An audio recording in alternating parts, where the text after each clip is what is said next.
Carlito Viera, ¿cómo andás? Muy buenas tardes.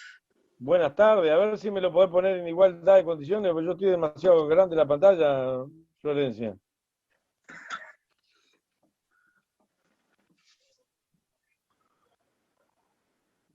Bien, bien, bien, dale entonces, dale.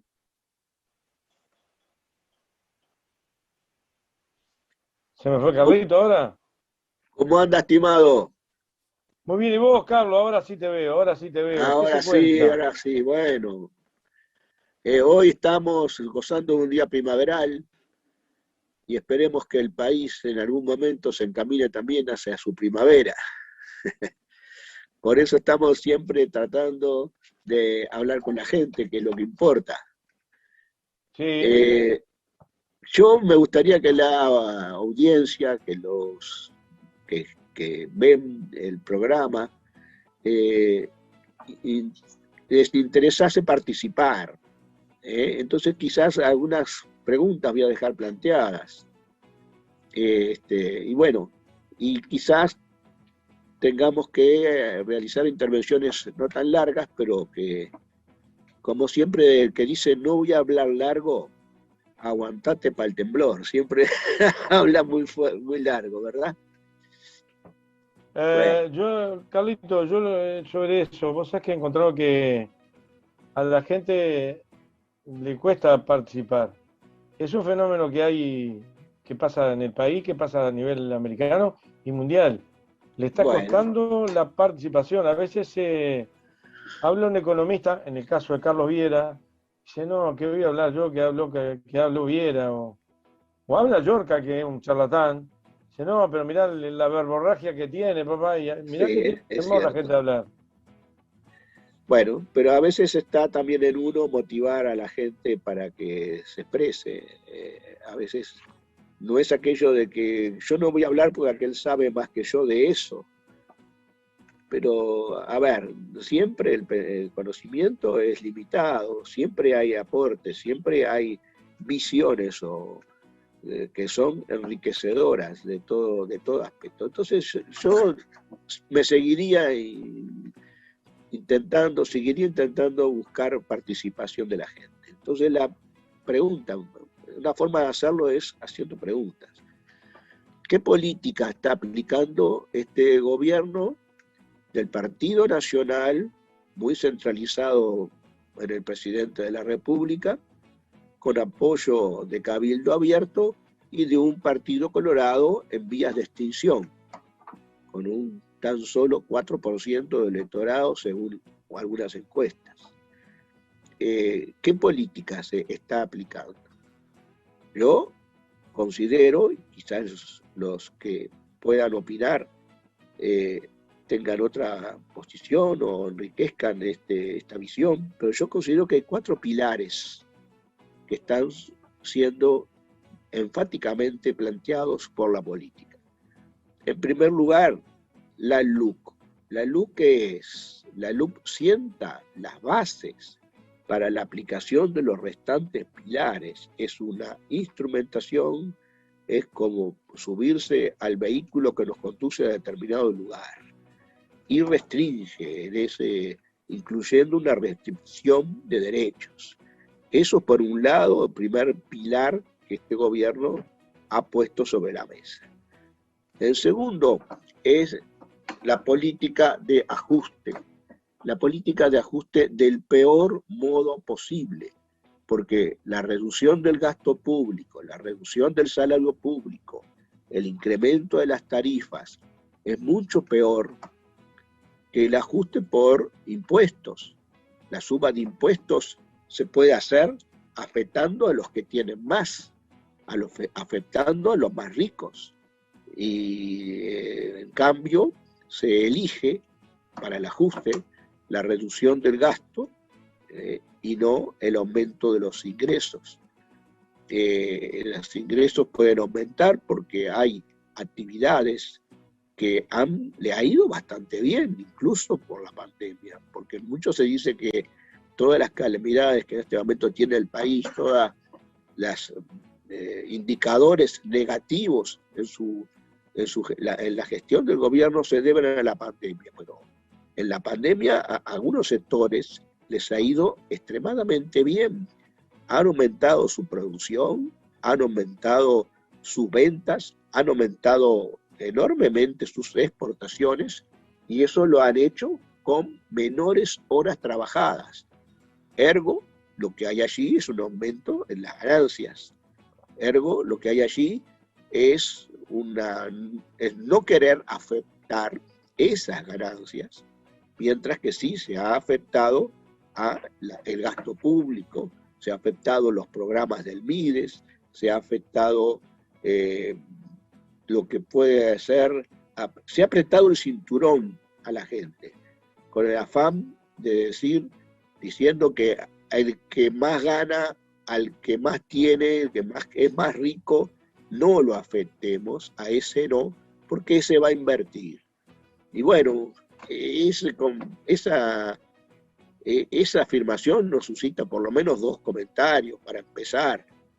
Uno, que las actividades que crecieron realmente no tuvieron la menor afectación. Y segundo, que no es que inviertan en el país, se la llevan al exterior. Hay 2.000 millones de dólares que han salido al exterior por depósitos que no están contribuyendo a la inversión en el país y que no están pagando impuestos porque salen al exterior. Entonces por allí nos parece que es un punto en la política que los uruguayos tienen que considerar sí o sí, porque nos está afectando a todos y no le podemos poner excusas. ¿Cómo lo vislumbra el vecino que le estamos diciendo que participe en el programa con preguntas? ¿Cómo lo vislumbra esos 2.000 millones en el exterior, las políticas de ajuste, bueno, lo más cerca, la LUC, propiamente la LUC? ¿Cómo lo verán? ¿Cómo hacemos para que lo vean? Bueno, yo pienso que se lo están presentando como natural, como normal, como que acá no pasa nada. Y en realidad está pasando. Hay una reactivación económica que demora, hay 100.000 nuevos pobres en el país, hay ollas populares, hay una realidad que rompe los ojos, pero sin embargo no es lo que más se plantea, ¿verdad? No es de ninguna manera lo que más se plantea y la prensa lo ve así, lo maneja de esa forma. No hay una clara percepción por parte de la gente. Por eso estamos preguntando a la gente, digamos, ¿cómo le pegan estos temas? ¿Les parece que es culpa de la pandemia que estemos como estamos? Yo quisiera que hubieran pronunciamientos de los que están participando en este programa. Un tercer punto, que es un tercer pilar en la política del gobierno, es el repliegue del Estado, propia de los gobiernos que se dicen neoliberales. Es decir, hay un desmantelamiento de las empresas públicas. ANCAP se quiso demostrar que era ineficiente con todo esto de que tenían que subirse las tarifas, y en la LUC está así planteado. Se frenan las inversiones en Antel y en UTE, se cuestionan las inversiones realizadas en el gobierno anterior, se entrega el puerto por 60 años a una empresa extranjera. Bueno, si esos hechos no son visualizados por la gente, me parece que estamos con problemas para llegar al de la gente. Si la gran prensa los grandes medios de comunicación no lo ponen sobre el tapete, bueno, estamos mal. Hay muy pocas mesas redondas. Yo te voy a decir un pequeño agregado. Fíjate que yo lo dije al comienzo del programa. Sucedió un hecho más que importante en el país. Primero, segundo, tercero, cuarto, pero un hecho importantísimo que fue la elección de autoridades de la Central Obrera. No sale casi ningún canal. No sale casi nada. Es así, es así.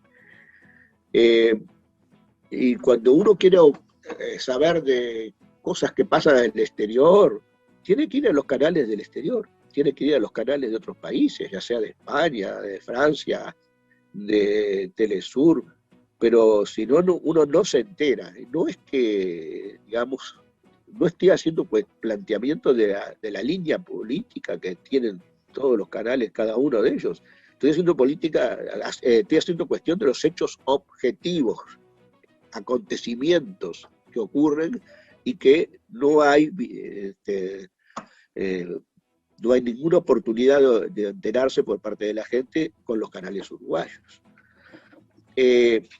La cuarta, el cuarto pilar es la reforma de la seguridad social, que se viene con todo, a la cual ya me he referido antes. Yo estoy hablando en este momento de titulares, porque quisiera hablar hoy un poco más detenidamente sobre el quinto pilar, que me parece que es la política de comercio exterior, el rompimiento con el Mercosur, bregando por acuerdos bilaterales de libre comercio. Eso es un pilar de la política que ha sido puesto de manifiesto muy claramente en esos mismos, casi con esos mismos términos, ¿sí? Y bueno, así como las finanzas públicas son importantes para la redistribución del ingreso, el comercio internacional es muy importante para el desarrollo del país. Y como no hay desarrollo sin crecimiento, estoy hablando de aumento de la producción y aumento del empleo del corto y mediano plazo. Para eso es importante el comercio exterior y me gustaría que la gente lo percibiera de esa forma. La pregunta es, ¿qué estrategia de comercio exterior le sirve al Uruguay en la dinámica del mundo actual? Obviamente todas las estrategias de inserción internacional del país en materia comercial tienen que estar relacionadas con qué está pasando en el mundo, en qué mundo vivimos. Por eso pregunto, ¿qué le conviene al país? Dijiste una palabra que yo estaba anotando y me perdí. ¿Qué estrategia? De inserción internacional en materia comercial le conviene al país. Le conviene, cuando digo le conviene al país, digo le conviene a la gente, le conviene a la mayoría, le conviene una estrategia de desarrollo que todos creemos necesaria para el país. Partimos de la base que el intercambio internacional, el intercambio de comercio con el exterior es bueno, es una cosa importante. Se trata de que podamos exportar productos nacionales, que lo que estamos haciendo es vendiendo trabajo nacional, aumentar los bienes para el consumo interno de productos que no se producen en el país y que tenemos que tener acceso a los mismos con las divisas que se obtienen con las exportaciones para importar esos productos. Obtener bienes de capital que se supone que tienen tecnologías nuevas incorporadas. Todo eso entonces es importante en el intercambio y por lo tanto el país aislado en el mundo que tenga problemas bueno, ahí lo vemos a los países a los cuales se les bloquea el acceso al comercio internacional. Uruguay nace como puerto estancia, ¿verdad? Como un país que se relaciona con el exterior a través de la exportación de los productos de la estancia, básicamente productos primarios, agrícolas, agropecuarios, y a través del puerto. Lo más importante eran esos dos puntos, la producción agropecuaria y el puerto. Lo que de alguna manera la evolución del mundo que vivimos indica que los países que prosperan son aquellos que industrializan. Y además está en la tapa del libro que para poder dar trabajo a toda la mano de obra que el país tiene, sería necesario tener actividades que fueran dinámicas, que fueran empleadoras y que pudiesen tener competitividad como para poder colocar esos productos en el exterior. hay dos políticas claves en lo que es el comercio internacional. Una se llama la de apertura del mercado y la otra es el proteccionismo. Apertura del mercado significa no poner trabas de ninguna especie ni impuestos que se llaman aranceles, ni prohibiciones, restricciones a la entrada de productos de bienes del exterior a nuestro mercado. Es decir, un país que tuviese una apertura al extremo no impediría que entre ningún producto del exterior y no le cobraría ningún arancel, ningún impuesto en el momento de que ingresa. El cosa que se están peleando entre todos los países bajando aranceles para que vayan a invertir. Bueno, digamos, la cuestión es que el arancel lo que hace es proteger a la industria nacional. Por eso es claro. Lo que estamos tratando de explicar. Que el proteccionismo, en cambio, genera la idea de que hay que, para tener una apertura total y una competitividad total con nuestra producción, al punto de que podamos vender productos del exterior a un precio accesible, que nos compren el producto. Bueno, para eso tenemos que tener un aprendizaje. Para eso tenemos que el país tener una inversión en tecnologías modernas. Para eso hay que tener una mano de obra calificada.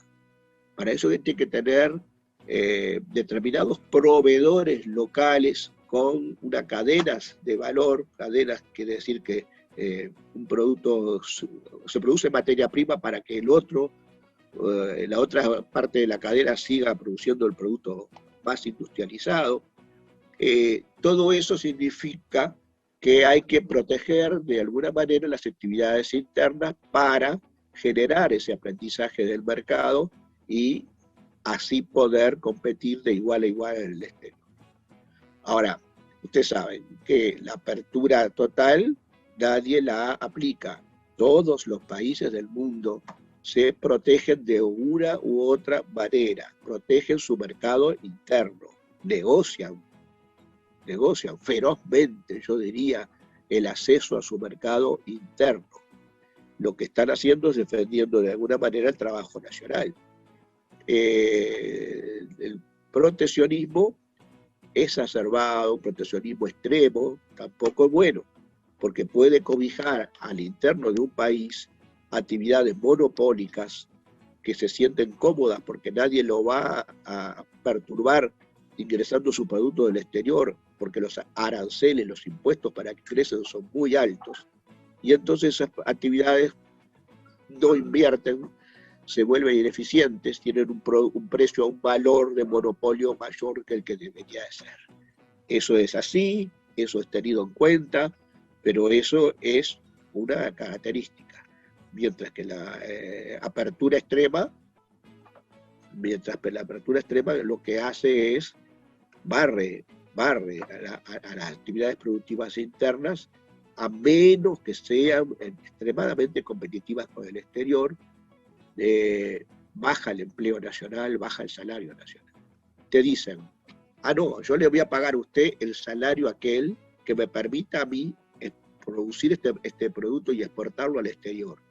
Si no, le tengo que pagar un salario más alto, yo no lo puedo exportar al exterior porque aumento los costos. Entonces, con ese criterio, con ese razonamiento, deprimen el salario interno y la política de apertura entonces nivela a la baja salarios en el país, a menos que el país esté preparado para competir porque tiene tecnología o tiene otros atributos en la competencia. Y bueno, también es cierto que la mano de obra calificada es factor de competitividad y que el buen relacionamiento entre los sindicatos y el Estado es también factor a favor de la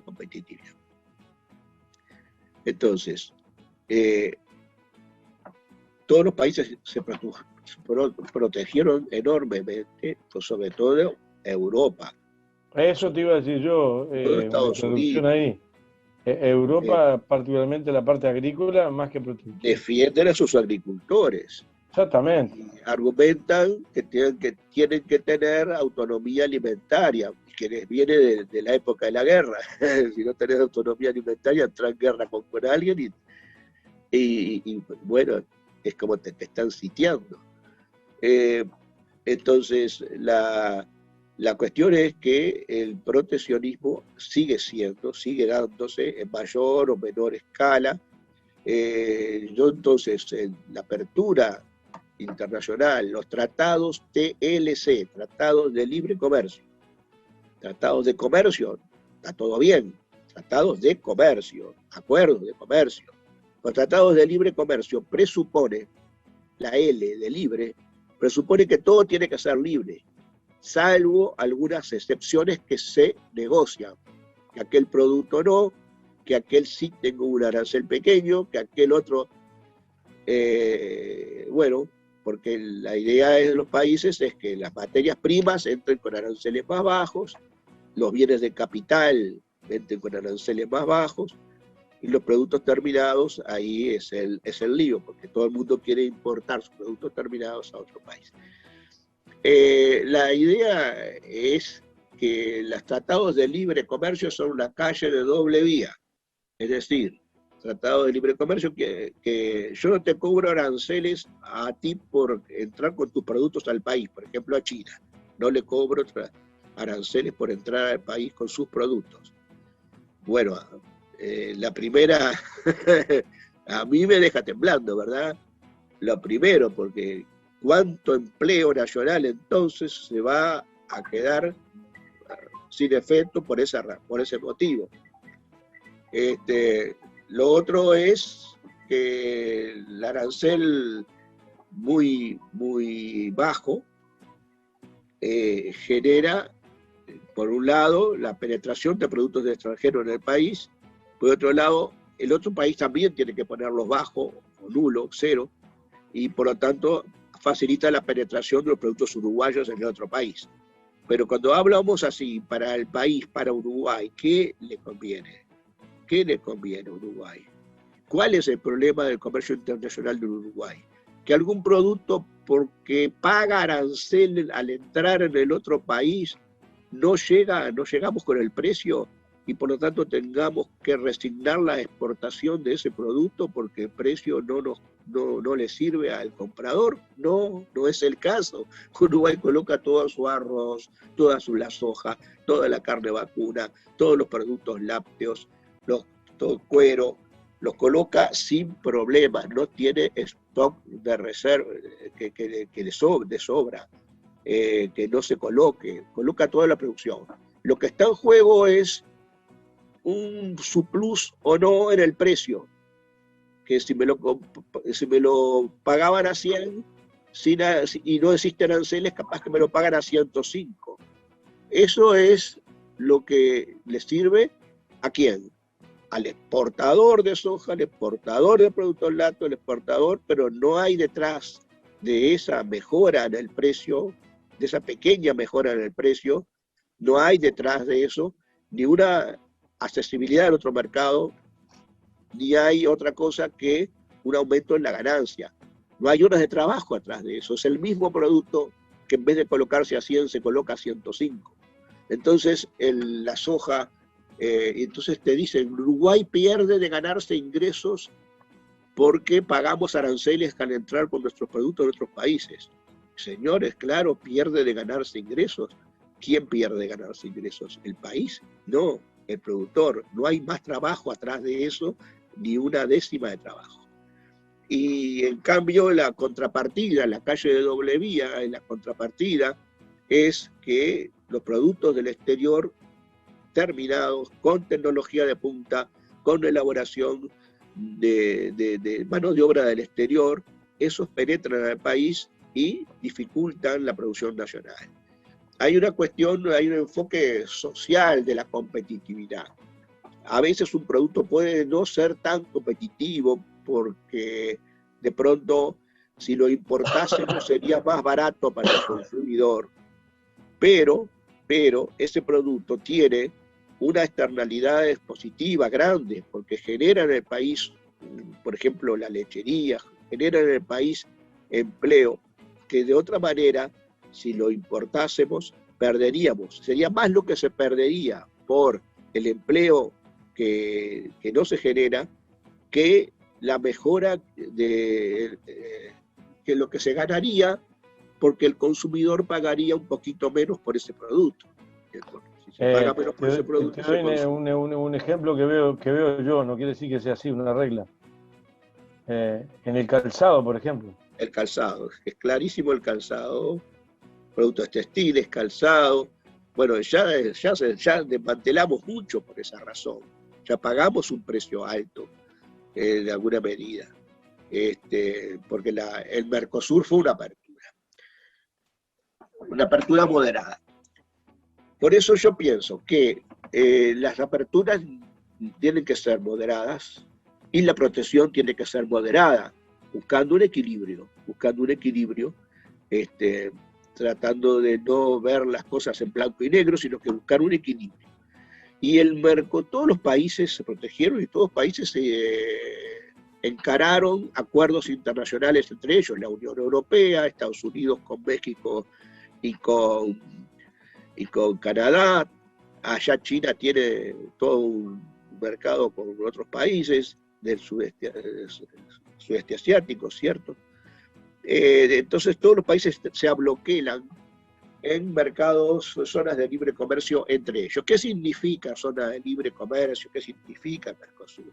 Significan zonas de protección moderada con respecto al exterior, moderada, que son zonas de preferencia económica. ¿Qué quiere decir de preferencia económica?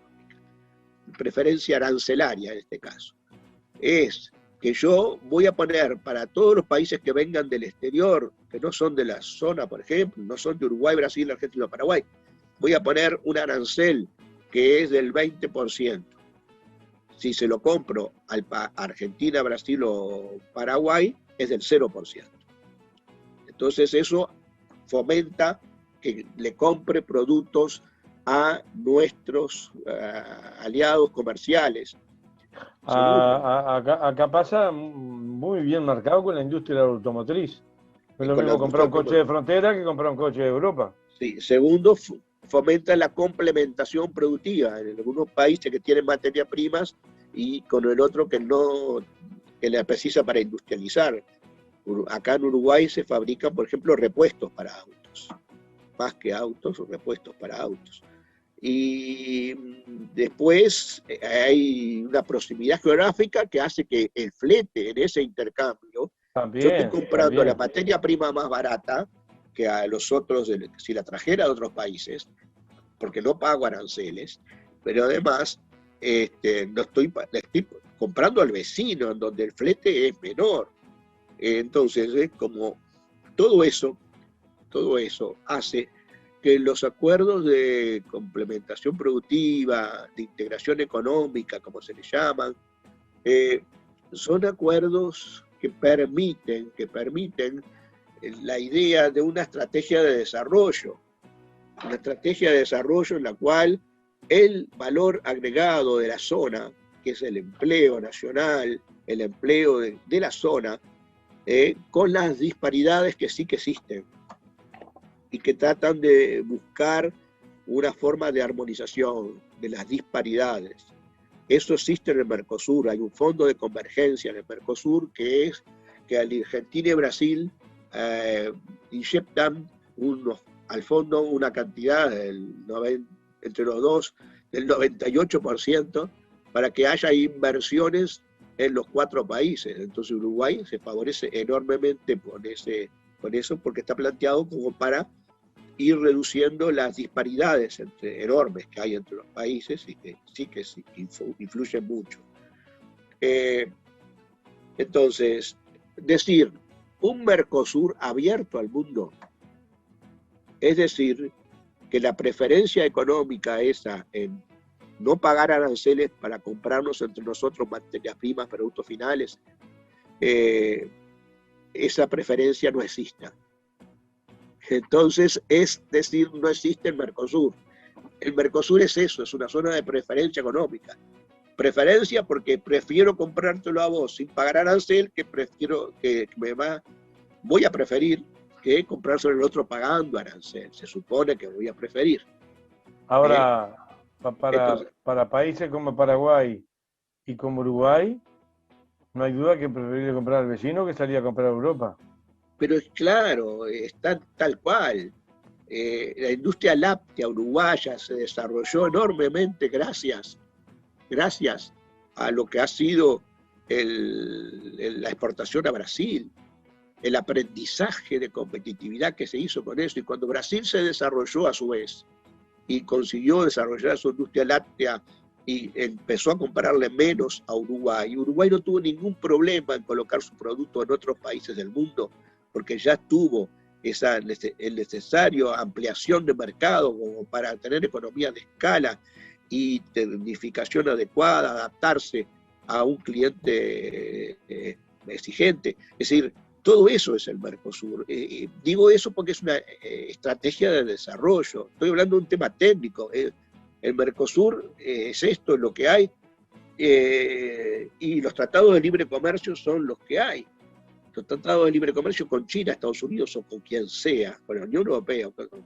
Si no es con el Mercosur, que negocia conjuntamente, es lo otro, de tener capacidad ninguna como Uruguay, como país, de negociar estas cosas a nivel internacional, ni siquiera los tratados de libre comercio. Somos unos piojos de materia de poder negociar internacionalmente este tipo de cosas. Aquí, Hablando de productos lácteos, tuvo un primer ensayo, si yo no me equivoco, corregime Carlos, un primer ensayo de crecimiento correctivo que luego le permite, aunque Brasil no le compre, saltar a otras fronteras, pero ya con una industria posicionada técnicamente. perfecto, sí, sí, sí. Estaba tratando de justamente dar expresar esa idea. Entonces, a veces se habla que el Mercosur no es lo que quisiéramos que sea, y claro, sí, hay muchas, los eslabones de las cadenas productivas no son como hubiésemos pensado que fueran, pero eso es un tema de que hay que seguir desarrollando un instrumento que es clave, que es importante y válido, y no denostarlo, porque si denostamos el Mercosur, yo no sé desde qué punto de vista, porque desde el punto de vista técnico es lo que estoy diciendo, ¿no?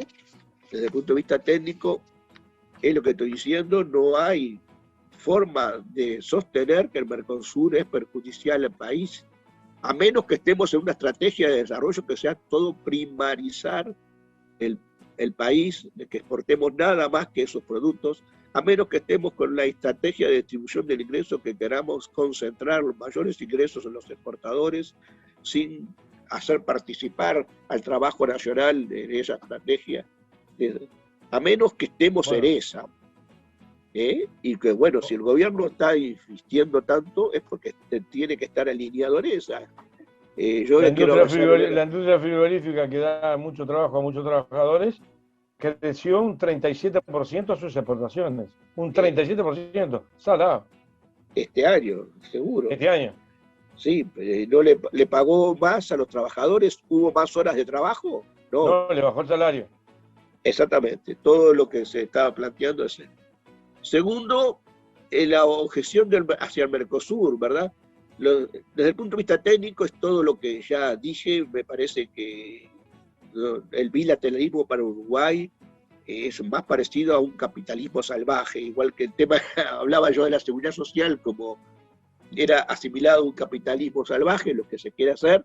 Bueno, que Uruguay tenga bilateralismo, o sea, tratados de libre comercio, negociando solo, no negociando como Mercosur, que es lo que se plantea, es algo fuera totalmente de sentido común, es neoliberalismo salvaje.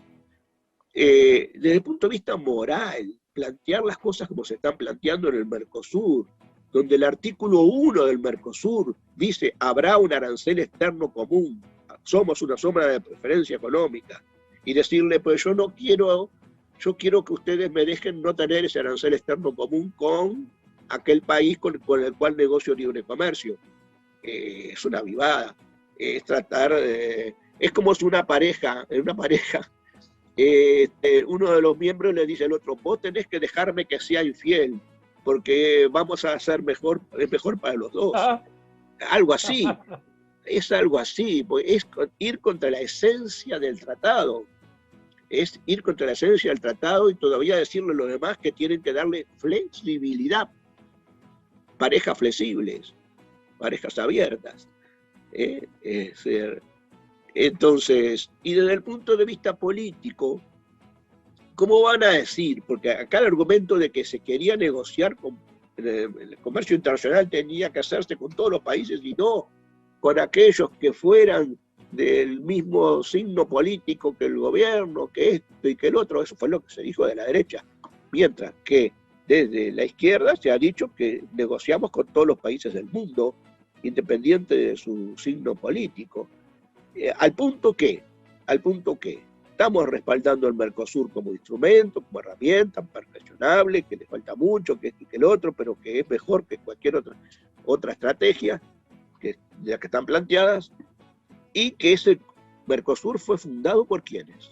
Collor de Mello, Menem, Andrés Rodríguez y Lacalle Padre. Entonces, ¿cómo se nos va a decir a la izquierda que somos sesgados en materia de comercio exterior porque no aprobamos? Y en el Mercosur, políticamente hablando, ¿por qué se saca a Venezuela? ¿Se lo excluyó, se lo expulsó? ¿Por qué no está trancada y sigue trancada la incorporación de Bolivia? Con el golpe de Estado se trancó la incorporación de Bolivia y sigue trancada.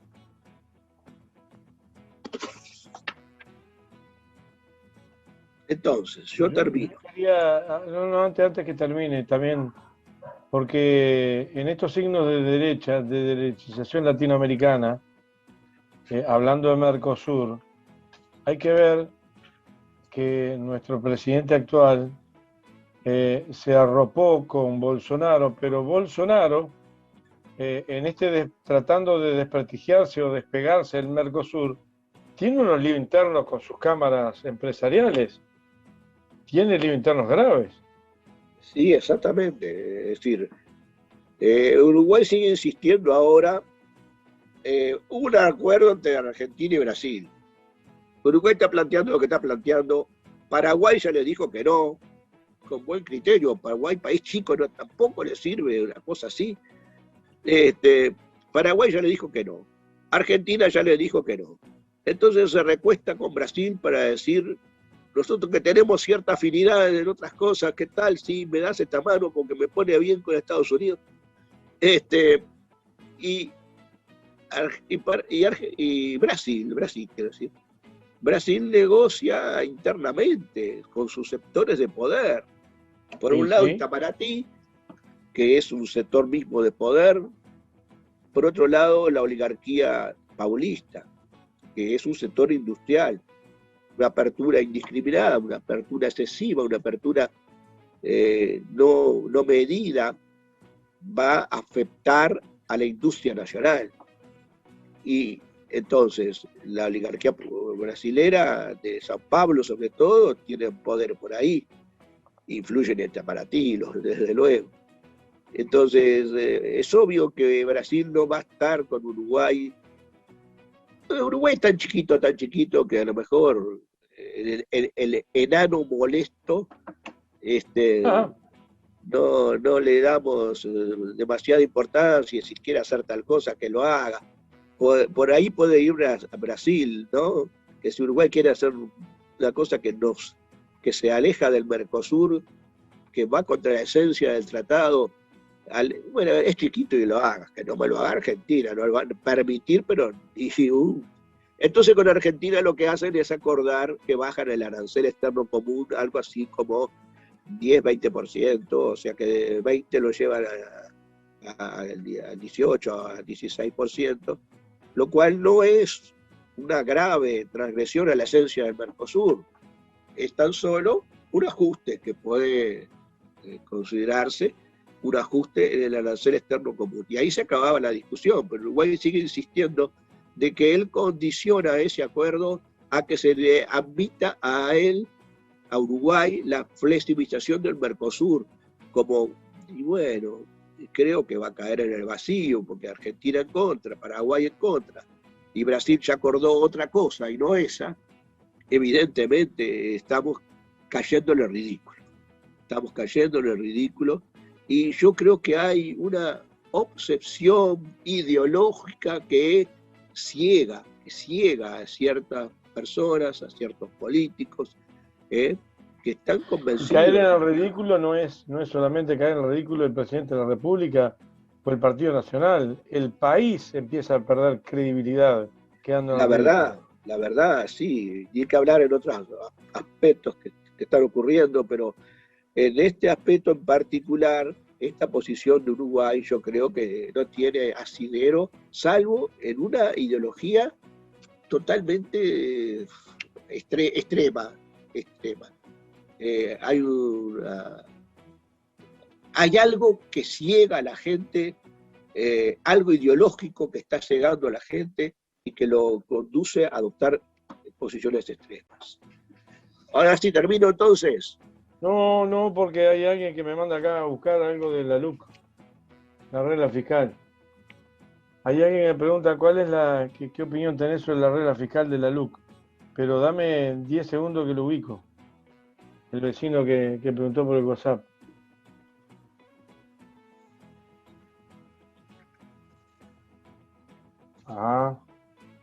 Dagoberto Romero, que nos está preguntando cuál es la regla fiscal de la LUC, si lo sabés. No, la regla fiscal es que no se puede tener déficit, y que entonces es una manera de decir, no te puedo dar tal o cual reivindicación porque me significa gastar, y yo no puedo gastar porque la ley me lo impide que gaste por encima de determinado nivel. Bueno, pero eso va a ser como el petróleo. Lo meto y después lo saco. Es otra forma justamente de incorporar una rigidez. La verdad que no se resuelve en ese terreno la cosa, ¿verdad? No se resuelve en el terreno, no puedo dártelo porque legalmente no puedo, porque la verdad es que la ley se cambia por otra ley. Entonces, pero es un argumento que se esgrime para no dar reivindicaciones. La regla fiscal es un concepto neoliberal en el cual los gobiernos no pueden hacer determinadas cosas que son contrarias al buen orden, que quien lo determina, no el gobierno, sino que actores del poder económico. Entonces, actores del poder económico determinan cuál es el buen orden, cuál es el déficit que se puede tener, que más de tanto no se puede, y entonces determinan que los gastos no puedan sobrepasar ese límite. Aquí es una posición, una rigidez que se quiere introducir. La otra que se introduce es la rendición de cuenta base cero. Y uno dice, ¿qué es eso, base cero? Base cero quiere decir que la rendición de cuenta, una vez que hace uno presupuesto anual de 5 años, después todos los años se ajusta por rendición de cuenta. Base cero es decir, que la rendición, no me vengas en la rendición de cuenta a ajustar un gasto que yo ya lo plasmé en el presupuesto anual para los 5 años. Entonces base cero es que no cambie nada, que no cambie. Es decir, se vota un presupuesto quinquenal, voy a gastar 1.000 millones por año. Sí. Un ejemplo, pero después. No me vengas a gastar 1.200 en tal año. Apoyo, no me vengas a que gaste 1.200 en tal año, base cero. Pero entonces, a menos que le ponga 200 más de impuestos. Entonces, pues, si plantea eso, es una rigidez también que te impide accionar frente a cambios en la situación económica, en el mercado, en el esquema de desarrollo del país, de crecimiento económico. Una rigidez que puede favorecer al mal llamado Mayaboro, buen llamado Mayaboro, según donde se vea. Claro, pero la capa media, el comerciante pequeño, el comerciante del medio, el industrial mediano que necesita movilidad, la queda. Claro, le quiere dar garantías al capital de que no va a haber, digamos, cambios que puedan amenazar su, su tributación, su contribución a las arcas fiscales, su utilidad definitiva, su rentabilidad. Entonces, yo ahora sí quiero culminar. Si usted, ciudadano, que votó los partidos de la coalición, que resultó ser una coalición de derecha, por más que se diga multicolor, y que esa es la política que está aplicando, con esos 5 pilares, y ahora cree que no es el camino que debe seguir el país. Usted, ciudadano, que pueda estar en esa posición, que pueda estar meditando eso, que puede estar examinando algunos planteos que hacemos desde varios lugares, le decimos que a la mayoría de los uruguayos no les sirve aplicar semejante política y que lo invitamos a aplicar democracia directa y firmar ya firmó o no firmó, pero no importa, frenar al gobierno en la forma concreta, y la forma concreta de hacerlo es a través de un sí para derogar la ley, que es la herramienta en la que se sientan las bases para aplicar esta política y que incluye restricción de derechos para ese fin. Lo dejo por eso. Gracias, Carlos. Hasta luego. Un abrazo, gracias por estar. Vamos arriba con Andares.